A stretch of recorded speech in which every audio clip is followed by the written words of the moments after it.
राज्यभरामध्ये आज बजरंग दलासह हिंदुत्ववादी कार्यकर्त्यांकडून आंदोलन करण्यात येणार आहे। औरंगजेबाची कबर हटवण्याच्या मागणीसाठी हे आंदोलन।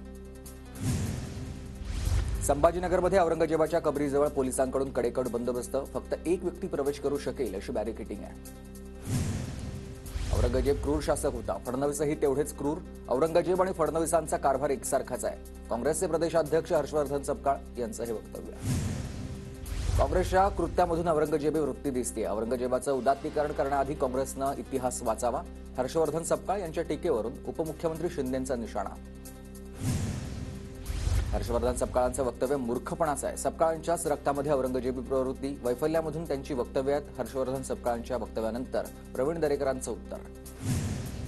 फडणवीसांना औरंगजेब म्हणणं म्हणजे सूर्यावर थुंकण्याचा बालिश प्रयत्न आहे। मात्र महाराष्ट्रातील जनता ही सुज्ञ आहे। काँग्रेस आणि हर्षवर्धन सपकाळांना जागा दाखवेल।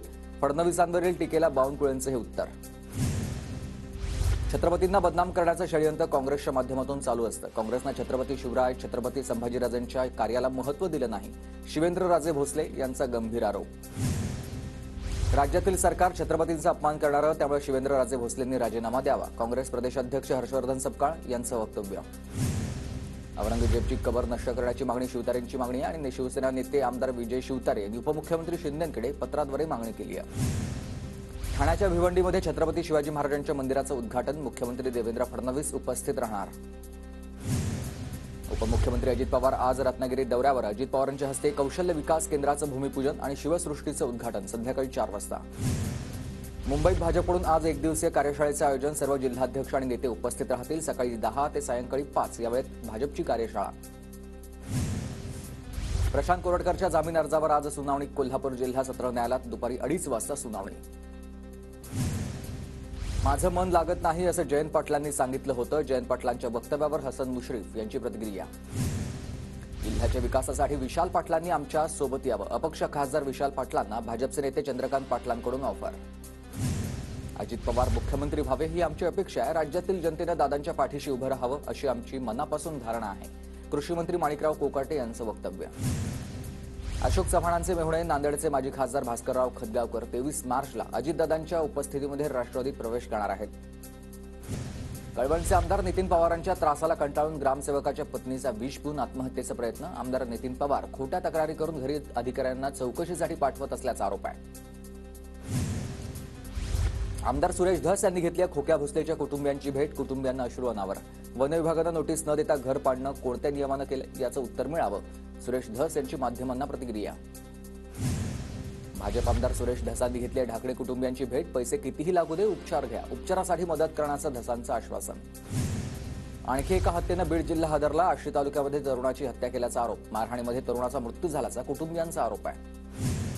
बीडच्या आष्टीमध्ये प्रेम प्रकरणामधून तरुणाला मारहाण करत हत्या, 10 जणांविरोधात गुन्हा दाखल। हत्येवेळी विकासच्या कुटुंबाला भाऊसाहेब क्षीरसागरनं केला होता फोन।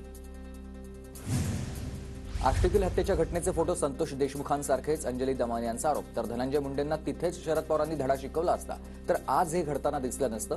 बीडमधील प्रकारानंतर दमानी यांची टीका। आष्टीतील हत्येची घटना संतोष देशमुखांच्या हत्येची पुनरावृत्ती, हत्येच्या घटनेची सीआयडी चौकशी करा, सचिन खरात यांची मागणी। औरंगजेबच्या कबरीपेक्षा बीडच्या शिक्षकाची आत्महत्या महत्त्वाची आहे, ठाकरेंचे शिवसेनेचे नेते अंबादास दानवे यांचं वक्तव्य। बीडमधील शिक्षक नागरगोजेंनी आत्महत्या मन हेलावणारी घटना आहे आणि ही दुर्दैवी बाब आहे। या प्रकरणामधील दोषींवर कारवाई करा, सुरेश धस यांची मागणी।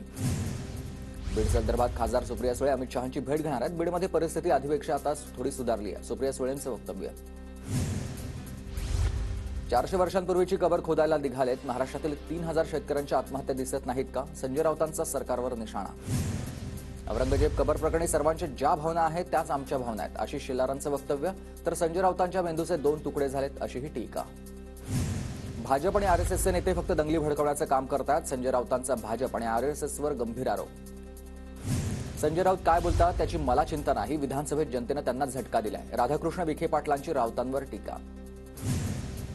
संजय राऊतांना हिंदुत्वाशी काही देणं घेणं नाही, संजय शिरसाट यांचं उत्तर। तर काँग्रेसचे पाय चेपायचे नवे उद्योग यांनी सुरू केलेत, शिरसाटांची राऊतांवर टीका आहे। लाडकी बहीण योजनेमुळे शासनाच्या तिजोरीवर भार पडतोय, कॅबिनेट मंत्री दत्तात्रय भरणे यांचं इंदापूरमधील कार्यक्रमात वक्तव्य। हर्षवर्धन सपकाळांकडून महायुतीचा गँग ऑफ सरकार असा उल्लेख, टोळ्या एकत्र आल्यानं महाराष्ट्र सरकार स्थापन झालंय, काँग्रेसचे प्रदेशाध्यक्ष हर्षवर्धन सपकाळ यांची टीका।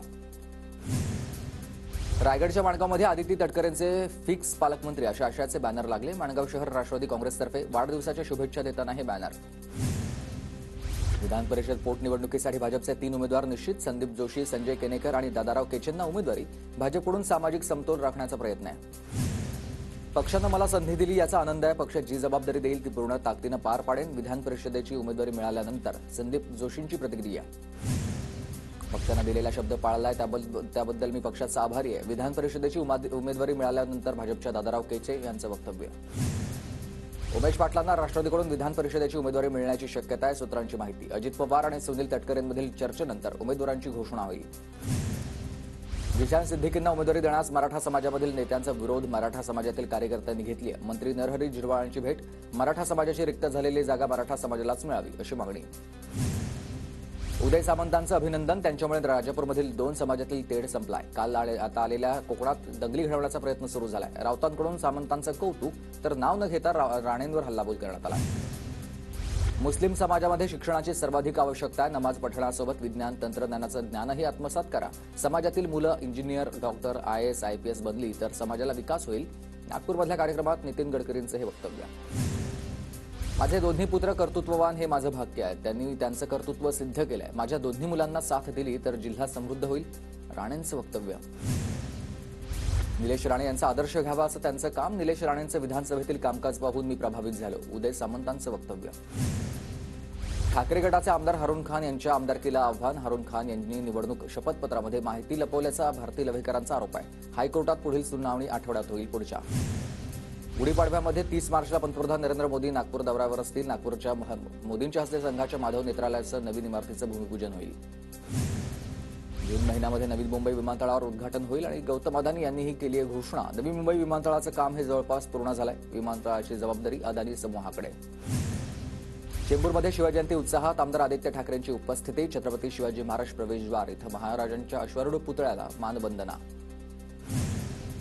नागपूरमध्ये तिथीनुसार छत्रपती शिवाजी महाराजांची 395वी जयंती साजरी. ढोल ताशाच्या गजरामध्ये शिवजन्मोत्सव सोहळा.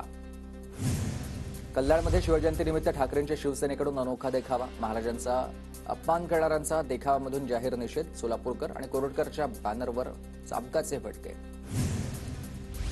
वापगावमध्ये श्रीमंत राजे सुभेदार मल्हारराव होळकरांची 332वी जयंती मोठ्या उत्साहात साजरी. मल्हारराव होळकरांच्या जयघोषानं किल्ले वापगावचा परिसर दुमदुमून गेलाय.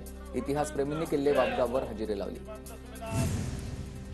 नवी मुंबई सिडकोच्या माझे पसंतीचे घर आयोजित योजनेत लॉटरी विजेत्यांना आता कमी क्षेत्रफळाची घरं देण्यात आल्याचा आरोप केला जातोय. माहिती पत्रकामध्ये दिलेल्या क्षेत्रफळाचीच घरं द्यावी. संदीप नाईक यांची सिडको प्रशासनाकडे मागणी. मीरा भाईंदर शहरामध्ये पाणीपुरवठा 24 तास बंद राहणार. जांभूळमधील जलशुद्धीकरण केंद्रावर तातडीनं दुरुस्तीचं काम करण्यासाठी 24 तासांचं शटडाऊन. 18 मार्चपर्यंत मध्यरात्री 12 वाजेपर्यंत पाणीपुरवठा बंद राहील. बोरिवलीच्या संजय गांधी राष्ट्रीय उद्यानाचे प्रवेश शुल्क 94 वरून आता 103 रुपयांवर. इतर तिकिटांच्या दरातही 10% वाढ करण्यात आली आहे. राज्य बाल हक्क आयोगाच्या आदेशाला केराची टोपली. RT मान्यतेविना सुरू असलेल्या शाळांच्या चौकशीमध्ये प्राथमिक शिक्षण संचालकांकडून दिरंगाई. चौकशी अहवाल अजूनही सादर नाहीये. दक्षिण मुंबईमधील प्रभादेवी पुलाच्या पाडकामास विलंब. वाहतूक पोलिसांच्या परवानगीची MMRDAला प्रतीक्षा. प्रभादेवी पुलाचा जागी आता दुमजली पूल उभारण्यात येणार आहे. उद्या ठाणे जिल्हा परिषदेचा अर्थसंकल्प सादर केला जाणार आहे. अर्थसंकल्पात नाविन्यपूर्ण योजनांसह आरोग्य आणि शिक्षण विभागावर भर दिला जाणार आहे. देशातील 60 शहरांमध्ये मीरा भाईंदर शहराचा समावेश. केंद्र सरकारच्या नीती आयोगाच्या विकास अन्वेषण आणि मूल्यमापन संघटनेकडून ही निवड करण्यात आलेली आहे. शहरामध्ये राबवण्यात येणाऱ्या योजनांचं मूल्यमापन करण्यास सुरुवात. कोस्टल रोड प्रकल्पाची देखभाल करण्यासाठी कंत्राटदारांची नेमणूक. मरीन ड्राईव्ह ते वांद्रेवळी कोस्टल रोडची देखभाल करण्यासाठी पुढील 5 वर्षांसाठी कंत्राटदारांची नेमणूक. डोंबिवली घरडा सर्कल परिसरामधील वाहतुकीमध्ये मोठा बदल झाला. घरडा सर्कल परिसरामध्ये येणाऱ्या आणि जाणाऱ्या वाहनांना आज रात्री 11 वाजेपर्यंत प्रवेशबंदी असेल आणि पर्यायी मार्ग वापरण्याचं वाहतूक पोलिसांचं आवाहन आहे. होळी पेटवण्याच्या किरकोळ वादातून नवी मुंबईमधील कोपरखैरण्यामध्ये केशव म्हात्रेंच्या मुलावर चाकू हल्ला. हल्ल्यामध्ये अभिजित म्हात्रे किरकोळ जखमी आहे. अभिजितच्या पत्नी कांचन बचावासाठी आल्या असता गंभीर जखमी झाल्यात. MMRDA, NHAI आणि पुणे महानगरपालिकेच्या अतिक्रमणांवरील कारवाईचा दुसरा टप्पा आजपासून सुरू होणार आहे. नवे पूल, हडपसर, शेवळेवाडी, हिंजवडी माण, शिक्रापूर मार्गावरील अतिक्रमणांवर कारवाई केली जाईल. पुण्याच्या यशदामध्ये 9वी ते 12वीच्या शिक्षकांसाठी आजपासून कार्यशाळा 17 मार्च ते 21 मार्चपर्यंत शिक्षकांना समग्र प्रगतीपत्रक, माध्यमिक स्तर आणि शिक्षण प्रश्नपत्रिकांचे प्रमाणीकरण या बाबतीत मार्गदर्शन करण्यात येणार आहे. पुण्यामध्ये उन्हाची तीव्रता वाढल्यानं लिंबाच्या मागणीमध्ये वाढ. किरकोळ बाजारामध्ये 1 लिंबू 10 रुपयांना. बाजारामध्ये दररोज 1500 ते 1600 गोणी लिंबाची आवक होते. राज्यात खासगी व्यवस्थापनाद्वारे चालवण्यात येणाऱ्या 388 शाळा अनधिकृत आहेत. 39,819 विद्यार्थ्यांचं भवितव्य अंधारात आहे. शालेय शिक्षण विभागानं विधानसभेत दिलेल्या उत्तरातून ही माहिती समोर. गोंदियाच्या रामपुरी, अर्जुनी, मोरगाव, खांबी, शिरेगाव या 4 प्रादेशिक पाणीपुरवठा योजनांचं अनुदान बंद आहे. 1 एप्रिलपासून 65 गावांचा पाणीपुरवठा बंद होण्याची शक्यता. खर्च भागवणं शक्य नसल्यानं योजना अडचणीत आल्यात. उन्हाची तीव्रता वाढताच राज्यातल्या धरणामधील पाणी पातळी खालावली आहे. मार्च महिन्यामध्येच 3000 मोठ्या आणि मध्यम धरणांमधील पाणीसाठा 52.71% विदर्भात पुढील 2 दिवस उष्णतेची लाट कायम राहण्याचा अंदाज आहे. तर या आठवड्यामध्ये विदर्भासह मराठवाडा आणि मध्य महाराष्ट्रात पावसाची शक्यता आहे. धुळे जिल्ह्यामध्ये तापमानाचा पारा 40 अंशांवर. वाढत्या उन्हामुळे जनावरांची काळजी घेण्याचं पशुसंवर्धन विभागाचं आवाहन आहे. सोलापूर जिल्ह्यामधील 9 उपसा सिंचन योजनांसाठी 504 कोटींची तरतूद करण्यात आली. सांगोला, मंगळवेढा आणि बार्शी या उपसा सिंचन योजनेसाठी भरीव तरतूद. तर सिंचन योजनांना गती दिल्यानंच ग्रामीण भागातील शेतीसाठी दिलासा आहे. सीसीआयने कापूस खरेदी बंद केल्यानं शेतकऱ्यांच्या अडचणी वाढलेल्या आहेत. राज्यामध्ये अजून 60 ते 70 लाख क्विंटल कापूस खरेदी बाकी आहे. कापसाच्या दरात घसरण होण्याची शक्यता आहे. नागपूर जिल्हा परिषदेचा 90 कोटींचा निधी अडकला. 31 मार्चपर्यंत निधी खर्च करण्याचं आवाहन. मात्र वेळ कमी असल्यानं निधी अखर्चित राहण्याची शक्यता आहे. सुप्रीम कोर्टामध्ये लोकपालांच्या आदेशाविरुद्ध सुओ मोटो याचिका. आता 18 मार्चला सुनावणी आणि उच्च न्यायालयाच्या न्यायमूर्तींविरोधात तक्रारीवर विचार करण्याचे लोकपालांचे आदेश. न्यू इंडिया बँक घोटाळ्यामधील 30 कोटी रुपये स्वीकारणाऱ्या एकाला अटक करण्यात आली. उन्नाथ अरुणाचलम असं उर्फ अरुण भाईला आर्थिक गुन्हे शाखेनं ताब्यात घेतलंय. आरोपीला 18 मार्चपर्यंत पोलीस कोठडी असेल. परभणीमध्ये कामगार संघटनेचा विभागीय मेळावा संपन्न झाला. मेळाव्याला मोठ्या संख्येनं राज्य परिवहन महामंडळाचे कर्मचारी उपस्थित. विभागामधील कामगारांशी विविध प्रश्नावर संवाद साधलाय. परभणीमधील मंदिर परिसरामधील नॉनव्हेज हॉटेल शिवसेना कार्यकर्त्यांनी पाडलंय बंद. काही काळ तणावाची परिस्थिती. हॉटेलवर कारवाई करण्याची शिवसेना कार्यकर्त्यांची मागणी आहे. भोरमधील नसरापूर इथं जिल्हास्तरीय तायक्वांदो चॅम्पियनशिप स्पर्धेचं आयोजन करण्यात आलं. विविध भागामधून आलेल्या 200 विद्यार्थ्यांचा सहभाग आणि 14 ते 19 वयोगटामधील मुलींना 32 सुवर्णपदक मिळाले. भंडाराच्या वैनगंगा नदी पुलावर दुचाकीचा अपघात. अपघातामध्ये महिला गंभीर जखमी झाली. महिलेवर जिल्हा सामान्य रुग्णालयात उपचार सुरू आहेत. वाशिमच्या बाभुळगावमधील 14 वर्षीय मुलाच्या अपहरणाला 5 दिवस पूर्ण झालेत. अद्याप मुलाचा ठाव ठिकाणा नाही. पोलिसांचा योग्य दिशेनं तपास सुरू आहे. नागरिकांनी पोलिसांना सहकार्य करण्याचं जिल्हा पोलीस अधीक्षकांचं आवाहन. अहिल्यानगरच्या दाणेवाडीमध्ये विहिरीत मृतदेह आढळल्याचं प्रकरण. बाजूच्या विहिरीमधील पोत्यामध्ये मृतदेहाचं शीर सापडलंय. मृतदेह बेपत्ता झालेल्या माऊली गव्हाणे यांचाच असल्याचं निष्पन्न.